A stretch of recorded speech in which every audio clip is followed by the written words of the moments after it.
Hello dear students, how are you. ਅੱਜ ਅਸੀਂ topic ਕਰਨ ਜਾ ਰਹੇ ਹਾਂ ਜੀ mutual induction of two long coaxial solenoids. ਤੁਸੀਂ ਲਾਸਟ ਟੌਪਿਕ ਦੇ ਵਿੱਚ ਇੰਡਕਸ਼ਨ ਦੀ ਗੱਲ ਕੀਤੀ ਹੈ ਤੇ ਸੈਲਫ ਇੰਡਕਸ਼ਨ ਨੂੰ ਡਿਫਾਈਨ ਕੀਤਾ ਹੈ। ਸੈਲਫ ਇੰਡਕਸ਼ਨ ਕੀ ਹੈ? ਦੇਖੋ, ਇੱਕ ਕੋਇਲ ਹੈ, ਉਸ ਕੋਇਲ ਦੇ ਵਿੱਚ ਕਰੰਟ ਚੇਂਜ ਕਰਦਾ ਹੈ, ਇਨਕਰੀਜ਼ ਕਰਦਾ ਹੈ ਜਾਂ ਡਿਕਰੀਜ਼ ਕਰਦਾ ਹੈ, ਉਸ ਦੇ ਨਾਲ ਲਿੰਕਡ ਮੈਗਨੈਟਿਕ ਫਲਕਸ ਚੇਂਜ ਕਰਦੀ ਹੈ, ਤਾਂ ਉਸੇ ਕੋਇਲ ਦੇ ਵਿੱਚ ਹੀ ਇੱਕ EMF ਇੰਡਿਊਸ ਹੁੰਦੀ ਹੈ ਜੋ ਉਸ ਕਰੰਟ ਦੀ ਗਰੋਥ ਨੂੰ ਜਾਂ ਡਿਕੇ ਨੂੰ ਅਪੋਜ਼ ਕਰਦੀ ਹੈ। ਠੀਕ ਹੈ, ਤਾਂ ਉਸ ਨੂੰ ਅਸੀਂ ਸੈਲਫ ਇੰਡਕਸ਼ਨ ਕਹਿੰਦੇ ਹਾਂ ਜੇ ਇੱਕੋ ਹੀ ਕੋਇਲ ਆਪਣੇ ਆਪ ਦੇ ਵਿੱਚ ਹੀ EMF ਇੰਡਿਊਸ ਕਰਵਾਉਂਦੀ ਹੈ। ਮਿਊਚੁਅਲ ਇੰਡਕਸ਼ਨ ਨੂੰ ਅਸੀਂ ਡਿਫਾਈਨ ਕੀਤਾ ਸੀ ਕਿ it is the property of two coils, ਕਿ ਇੱਕ ਕੋਇਲ ਦੇ ਵਿੱਚ ਕਰੰਟ ਚੇਂਜ ਕਰਦਾ ਹੈ ਤਾਂ ਉਸ ਦੇ ਕਰਕੇ ਮੈਗਨੈਟਿਕ ਫਲਕਸ ਦੂਸਰੀ ਕੋਇਲ ਦੇ ਨਾਲ ਲਿੰਕਡ ਹੈ ਤੇ ਦੂਸਰੀ ਕੋਇਲ ਦੇ ਵਿੱਚ EMF ਇੰਡਿਊਸ ਹੁੰਦੀ ਹੈ ਜੋ ਪਹਿਲੀ ਕੋਇਲ ਦੇ ਵਿੱਚ ਕਰੰਟ ਦੀ ਗਰੋਥ ਨੂੰ ਜਾਂ ਡਿਕੇ ਨੂੰ ਅਪੋਜ਼ ਕਰਦੀ ਹੈ। ਠੀਕ ਹੈ, ਤੇ ਇੱਥੇ ਅਸੀਂ ਮਿਊਚੁਅਲ ਇੰਡਕਸ਼ਨ ਡਿਸਕਸ ਕਰਨ ਜਾ ਰਹੇ ਹਾਂ ਟੂ ਲੌਂਗ ਕੋਐਕਸੀਅਲ ਸੋਲੇਨੋਇਡਸ ਦਾ। ਜਿਸ ਤਰ੍ਹਾਂ ਲਾਸਟ ਟੌਪਿਕ ਦੇ ਵਿੱਚ ਅਸੀਂ ਕੀਤਾ ਸੀ ਨਾ self induction of long solenoid, ਤਾਂ ਇਸੇ ਤਰੀਕੇ ਦੇ ਨਾਲ ਹੀ ਇੱਥੇ ਅਸੀਂ ਕਰਨ ਜਾ ਰਹੇ ਹਾਂ mutual induction of two long coaxial ਸੋਲੇਨੋਇਡਸ। ਫਿਰ ਵੀ ਮੈਂ ਇੱਕ ਵਾਰ ਰਿਕਮੈਂਡ ਕਰੂੰਗਾ ਕਿ ਜੇ ਤੁਸੀਂ ਲਾਸਟ ਟੌਪਿਕ ਨਹੀਂ ਕੀਤਾ ਅਜੇ ਤੱਕ ਤਾਂ ਪਹਿਲਾਂ ਉਹ ਕਰ ਲੈਣਾ ਚਾਹੀਦਾ। ਠੀਕ ਹੈ, ਤੇ ਉਸ ਦਾ ਲਿੰਕ ਮੈਂ ਡਿਸਕ੍ਰਿਪਸ਼ਨ ਬਾਕਸ ਦੇ ਵਿੱਚ ਦੇ ਰਿਹਾ, ਤੇ ਜੋ ਮੈਂ ਲਿਖ ਰਿਹਾ ਜੋ PDF ਨੋਟਸ ਹੈ ਇਸ ਦਾ ਲਿੰਕ ਵੀ ਮੈਂ ਡਿਸਕ੍ਰਿਪਸ਼ਨ ਬਾਕਸ ਦੇ ਵਿੱਚ ਦੇ ਰਿਹਾ। ਠੀਕ ਹੈ, ਤਾਂ let us discuss mutual induction of two long coaxial solenoids. ਤਾਂ ਸਭ ਤੋਂ ਪਹਿਲਾਂ ਅਸੀਂ ਡਾਇਗਰਾਮ ਡਰਾ ਕਰਦੇ ਹਾਂ ਜਿਸ ਦੇ ਵਿੱਚ ਇੱਕ ਇਨਰ ਸੋਲੇਨੋਇਡ ਹੈ ਤੇ ਇੱਕ ਆਊਟਰ ਸੋਲੇਨੋਇਡ ਹੈ, ਦੋਨੋਂ ਕੋਐਕਸੀਅਲ ਹੈ। ਠੀਕ ਹੈ, ਤਾਂ ਸਭ ਤੋਂ ਪਹਿਲਾਂ ਤਾਂ ਅਸੀਂ ਐਕਸਿਸ ਡਰਾ ਕਰਦੇ ਹਾਂ ਜੀ ਉਸਦੀ, ਕਿ this is inner solenoid S1 ਤੇ ਜੋ ਇਸ ਦਾ ਰੇਡੀਅਸ ਹੈ ਦੈਟ ਇਜ਼ R1। ਤਾਂ ਹੁਣ ਇਸ ਦੇ ਅਰਾਊਂਡ ਇੱਕ ਆਊਟਰ ਸੋਲੇਨੋਇਡ ਅਸੀਂ ਡਰਾ ਕਰ ਰਹੇ ਹਾਂ। ਦੇਖੋ ਕਿ this is outer solenoid S2 having radius R2। ठीक है, इस दोनों की लेंथ जो है वो सेम है, that is L। S1 is inner having radius R1, is the radius R1 है, number of turns per unit length N1 है। Similarly S2 has radius R2 and number of turns per unit length N। एक solenoid ਦੇ ਵਿੱਚ current flow करेगा। Suppose करो जी ਅਸੀਂ starting ਦੇ ਵਿੱਚ S2 ਦੇ ਵਿੱਚ करंट फ्लो करवाने हैं। ठीक है, तो S1 ਦੇ ਨਾਲ ਕਿੰਨੀ ਫਲਕਸ ਲਿੰਕਡ ਹੈ ਉਹ ਦੇਖਦੇ ਹਾਂ, ਤਾਂ ਉਸ ਦੇ ਕਰਕੇ ਮਿਊਚੁਅਲ ਇੰਡਕਸ਼ਨ ਕੈਲਕੂਲੇਟ ਕਰਦੇ ਹਾਂ। ਫਿਰ ਅਸੀਂ ਓਪੋਜ਼ਿਟ ਕਰਾਂਗੇ ਜੀ, ਫਿਰ ਅਸੀਂ ਇਨਰ ਦੇ ਵਿੱਚੋਂ ਕਰੰਟ ਫਲੋ ਕਰਵਾਵਾਂਗੇ ਦੂਸਰੀ ਕੋਇਲ ਦੇ ਨਾਲ, ਫਿਰ ਅਸੀਂ ਅੰਦਰਲੀ ਕੋਇਲ ਦੇ ਵਿੱਚੋਂ ਕਰੰਟ ਫਲੋ ਕਰਵਾਵਾਂਗੇ ਤੇ ਉਸ ਦਾ ਆਊਟਰ ਦੇ ਨਾਲ ਜੋ ਫਲਕਸ ਲਿੰਕਡ ਹੈ ਉਹ ਕੈਲਕੂਲੇਟ ਕਰਾਂਗੇ, ਤੇ ਉਸ ਦੇ ਨਾਲ ਜੋ ਮਿਊਚੁਅਲ ਇੰਡਕਸ਼ਨ ਦਾ ਕੋਫੀਸ਼ੀਐਂਟ ਲਿੰਕਡ ਹੈ ਉਹ ਅਸੀਂ ਕੈਲਕੂਲੇਟ ਕਰਾਂਗੇ। When current I2 is set up through S2, then magnetic flux linked with S1 is, तो S1 ਦੇ ਨਾਲ magnetic flux ਕਿੰਨੀ linked ਹੋਏਗੀ। ਠੀਕ ਹੈ, ਤਾਂ S1 ਦੀ ਇੱਕ ਟਰਨ ਦੇ ਨਾਲ ਅਸੀਂ ਅਸਿਊਮ ਕਰ ਲੈਂਦੇ ਹਾਂ ਕਿ φ1 ਜੋ ਫਲਕਸ ਹੈ ਉਹ ਇੱਕ ਟਰਨ ਦੇ ਨਾਲ ਲਿੰਕਡ ਹੈ, ਤਾਂ ਟੋਟਲ ਫਲਕਸ ਕਿੰਨੀ ਹੋ ਜਾਏਗੀ? ਤਾਂ ਟੋਟਲ ਫਲਕਸ ਲਿੰਕਡ ਹੋ ਜਾਏਗੀ ਜੀ total number of turns multiplied by flux with 1 turn.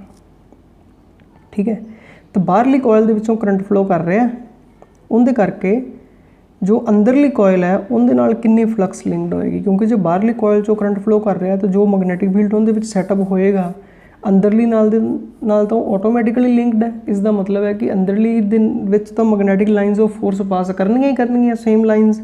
ਠੀਕ ਹੈ, ਟੋਟਲ ਮੈਗਨੈਟਿਕ ਫਲਕਸ N1 φ1, ਉਸ ਨੂੰ ਅਸੀਂ ਕਿਸ ਦੇ ਇਕੁਅਲ ਲਿਖਾਂਗੇ ਕਿਉਂਕਿ ਇਹ ਪ੍ਰਪੋਰਸ਼ਨਲ ਹੁੰਦੀ ਹੈ ਜੀ ਕਰੰਟ ਦੇ ਜੋ ਦੂਸਰੀ ਕੋਇਲ 'ਚੋਂ ਫਲੋ ਕਰਦਾ I2, ਤੇ ਉਸ ਦੇ ਨਾਲ ਇੱਕ ਮਿਊਚੁਅਲ ਇੰਡਕਸ਼ਨ ਦਾ ਕੋਫੀਸ਼ੀਐਂਟ ਲਗਾਵਾਂਗੇ ਜੀ M, ਤੇ ਇਸ ਨੂੰ M12 ਕਹਾਂਗੇ। ਠੀਕ ਹੈ, ਤੇ M12 ਕੀ ਹੈ? M12 is called coefficient of mutual induction, ਜਾਂ ਇਸ ਨੂੰ ਕਿਹਾ ਜਾਂਦਾ ਜੀ mutual inductance of solenoid S1 with respect to S2, क्योंकि S2 ਦੇ ਵਿੱਚੋਂ ਕਰੰਟ ਫਲੋ ਕਰ ਰਿਹਾ ਹੈ। ਇਹ ਕੋਫੀਸ਼ੀਐਂਟ ਕਿਸ ਦਾ ਹੈ? फस्ट सोलेनोइड का विद रिस्पेक्ट टू S2, ठीक है। तो इसनू नंबर दे दिंने हैं जी 1। तो देखो जी N1 φ1 किस दे इक्वल हो जाएगा, N1 total number of turns है, मतलब number of turns per unit length into L, ठीक है। फाई किस दे इक्वल हो जाएगा, B इंटू ए। बी कौन प्रोड्यूस कर रहा है, सैकेंड कॉयल प्रोड्यूस कर रही है, देखो मैग्नेटिक फील्ड, ठीक है। तो सैकेंड कॉयल करके मैग्नेटिक फील्ड कितना होएगा, मल्टीप्लाइड बाय जो फ्लक्स कैलकुलेट करनी है, तो जिस कॉयल ਦੇ ਵਿੱਚ ਅਸੀਂ फ्लक्स कैलकुलेट करनी है उसका एरिया, क्योंकि यूनीफॉर्म होएगा ना मैग्नेटिक फील्ड का, सारी ਦੇ ਵਿੱਚ होएगा मैग्नेटिक फील्ड जो कॉयल जो करंट करके प्रोड्यूस हो रहा है। तो सैकेंड कॉयल ਦੇ ਵਿੱਚ करंट फ्लो कर रहा है, तो मैग्नेटिक फील्ड सैकेंड कॉयल का आएगा S2 का, सैकेंड सोलेनोइड का, ध्यान रखा जी। एरिया फ्लक्स जो ਅਸੀਂ कैलकुलेट करनी है तो ਅਸੀਂ एरिया देखना भी किंदे ਵਿੱਚ फ्लक्स देखनी है, तो ਅਸੀਂ फ्लक्स इनर ਦੇ ਵਿੱਚ देख रहे हैं, ठीक है। तो एरिया आएगा फस्ट का, इत्थे बहुत ध्यान नाल समझण वाली गल है। तो B2 हो जाएगा जी μ0 N2 I2, तो एरिया हो जाएगा जी पाई R1 स्क्वायर, ठीक है। इसनू असीं लिख लांगे जी μ0 N1 N2 L pi R1 square into I2, ठीक है जी। Give it number 2 from 1 and 2 compare करो। तो फ्रॉम 1 एंड 2 की हो जाएगा जी, देखो जो असी N इक्वेशन नंबर 1 तो आ जाएगा जी M12 I2, तो इक्वेशन नंबर 2 तो आ जाएगा जी μ0 N1 N2 L pi R1 square 2I2, दोनों ने इक्वेट कर देंगे 1 तो 2 नो, I2 दोनों साइड तो कैंसिल हो जाएगा। M12 की वैल्यू आ जाएगी μ0 N1 N2 L pi R1 square, ठीक है जी। तो M12 की वैल्यू आ गई, इसनों असी नंबर 3 दे दिंदे हैं। हुण असी प्रोसैस चेंज कर दिंदे हैं जी, करंट फ्लो करवाने आ इनर सोलेनोइड दे विच। तो when current I1 is set up through S1, एक सौ ही फ्लो करवाना है जी, ठीक है। दूसरे नाल लिंक्ड असी देखना है। Then magnetic flux linked with S2 is, तो S2 दे नाल मैग्नेटिक फ्लक्स लिंक्ड देखनी है, तो हो जाएगी जी N2 φ2 is equal to M21 into I1। ये M21 किमें दा लिखता हाँ M21, तो M21 I1 where M21 is mutual inductance of solenoid S2 with respect to S1। तो इस इक्वेशन को नंबर दे देने जी असी 4, ठीक है। सिमिलरली असी N2 φ2 कैलकुलेट करते हैं जी, जिमें असी N1 φ1 कैलकुलेट किया। बहुत ध्यान नाल समझिया जी, इसनों देखो की डिफरेंस आएगा जो असी N2 φ2 कैलकुलेट करते हैं। तो N2 हो गया जी नंबर ऑफ टर्न्स, ये तो हो गया N2 इंटू L। φ2 हो गया जी, फाई होंदा जी B इंटू ए, ठीक है। हुण B कौन प्रोड्यूस कर रहा है, B इनर सोलेनोइड प्रोड्यूस कर रही है, ठीक है। तो B की वैल्यू होगी जी μ0 N1 I1, क्योंकि इहदे विचों I1 करंट फ्लो कर रहा है। हुण एरिया जिहड़ी कॉयल दे विचों फ्लक्स जिहड़ी कॉयल दे विच असीं फ्लक्स कैलकुलेट करनी है, जिहड़ी सोलेनोइड दे विच कैलकुलेट करनी है, उनका एरिया आउटर कॉयल का एरिया देखो। पर ध्यान नाल सोचो कि इस सारी कॉयल दे नाल magnetic field magnetic flux linked है। जो असीं करंट ही इहदे विच फ्लो करवा रहे हैं इनर दे विच, ठीक है, तो सिर्फ अंदरले दे विच मैग्नेटिक फील्ड प्रोड्यूस होएगा, बाहर मैग्नेटिक फील्ड नहीं होना। तो बाहरली कॉयल दे विच भी जे असीं मैग्नेटिक फ्लक्स कैलकुलेट करनी है तो सिर्फ उनके इन्ने एरिए दे विच ही होएगा मैग्नेटिक फ्लक्स। समझ लगी, इत्थे फील्ड लाइनस नहीं होणगियां। तो जो असीं आउटर कॉयल दे नाल लिंक्ड मैग्नेटिक फ्लक्स कैलकुलेट करनी है तो सिर्फ इनर का एरिया ही यूज़ होएगा, ठीक है ना। तो जे बाहरले चों करंट फ्लो कर रहा है तो जो असीं इनर यूज़ करते सी तो इनर का एरिया लिया, जो इनर चों करंट फ्लो कर रहा है तो भी असीं इनर का एरिया यूज़ कर रहे हैं। देखो फिर उन्ने दे विच ही फील्ड है। तो इत्थे की यूज़ होएगा जी एरिया ऑफ इनर सोलेनॉइड, तो पाई R1 स्क्वायर। ये बहुत टेक्निकल पॉइंट है जी इसका, ठीक है। तो इसनों असीं लिखते हैं जी mu naught N1 N2 L pi R1 square into I1, ठीक है जी। Give it number 5। हुण की करांगे जी 4 ते 5 नूं कंपेयर कर लांगे, ठीक है जी। फ्रॉम 4 एंड 5, 4 एंड 5 नूं कंपेयर करके की बन गया, ये हो गया जी M21 I1 is equal to, इधरों राइट हैंड साइड आ गई जी mu naught N1 N2 L pi R1 square into I1 नाल I1 कैंसल। तो M21 की वैल्यू कितनी आ गई, M21 की वैल्यू आ गई mu naught N1 N2 L pi R1 square. Give it number 6। हुण तुसीं चैक करो जी ध्यान नाल कि M12 की जो वैल्यू है, ठीक है, तो जो M21 की वैल्यू है, ये दोनों वैल्यू सेम है, ठीक है। इसका मतलब है कि जो कोफिशिएंट ऑफ म्यूचुअल इंडक्शन है या म्यूचुअल इंडक्टेंस है सोलेनॉइड S1 की विद रिस्पैक्ट टू S2 और सोलेनॉइड S2 की विद रिस्पैक्ट टू S1 वो सेम है, ठीक है ना। तो उन्होंने दोनों की वैल्यू सेम आ रही है, तो फिर असी इस कोफिशिएंट को M के नाल ही डिनोट कर दें। तो फिर असी M1 M2 दो वैल्यूज़ यूज़ नहीं करते, ठीक है, असी इसनों M ही कह दें। From equation 3 and 6 M12 is equal to M21, ठीक है। तो फिर असी इसनों की कह दें जी M, ठीक है। फिर दोनों को इक्को ही नाम दे दें।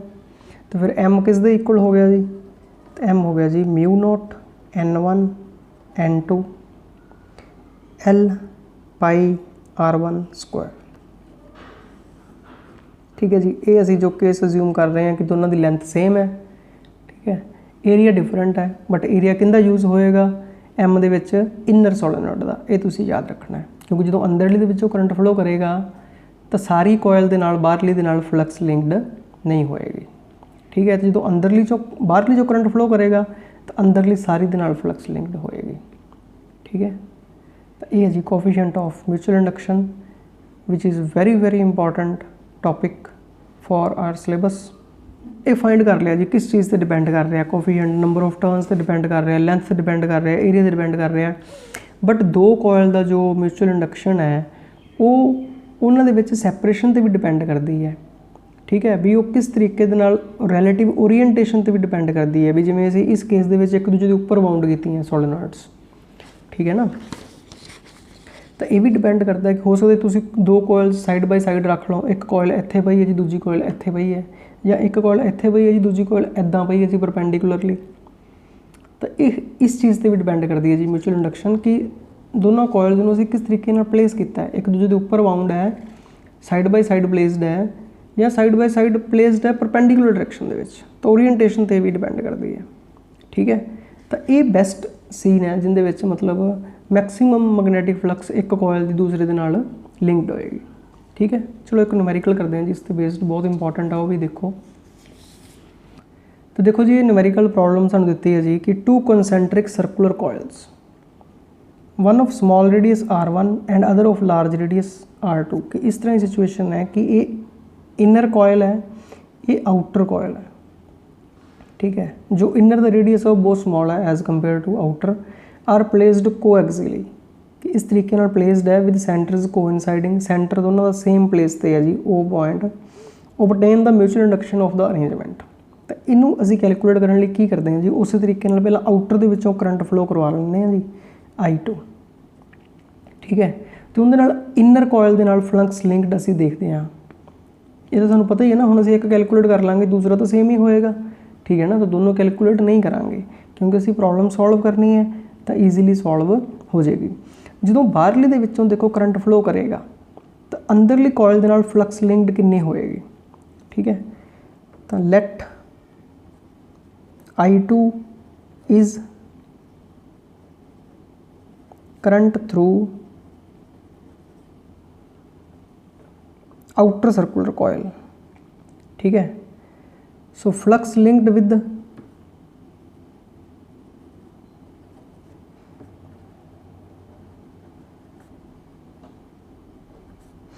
इनर सर्कुलर कॉयल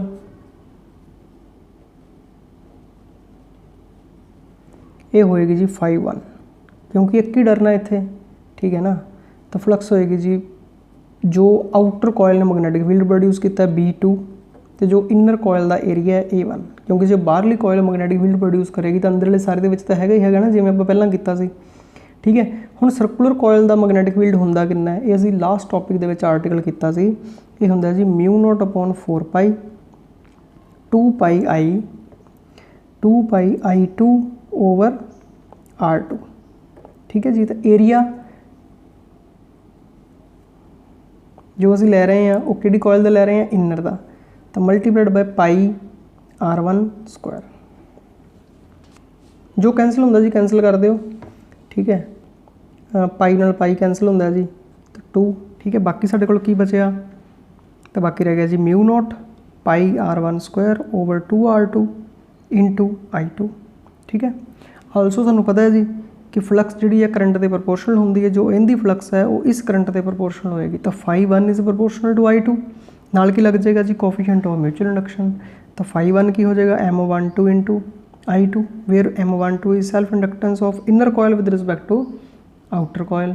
हुण असीं इन्हां नूं कंपेयर कर लेंगे, फ्रॉम 1 and 2 की हो जाएगा भी M12 I2 is equal to μ0πr1² over 2r2 into I2 नाल I2 कैंसल हो जाएगा, ठीक है।